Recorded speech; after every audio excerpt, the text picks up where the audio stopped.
Welcome back guys to this channel. In this video, I'll show you how to access SharePoint from File Explorer. So on your SharePoint, go to your desired theme, the theme you want to sync into your computer. So I'll just go to Documents up here.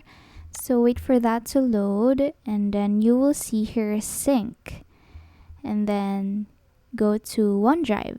Just allow it to access your computer's OneDrive, and then wait for it to load. And then you will eventually see that it will first synchronize your OneDrive files.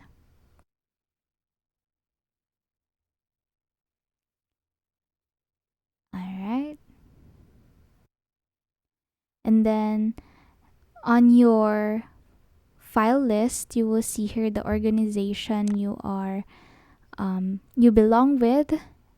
That provides you your Microsoft access. So here it created a folder, Creative Team, which is the same as the one in my SharePoint. And that's it. That's how you access SharePoint from File Explorer. Thank you so much guys for watching. Please do like this video and subscribe to this channel.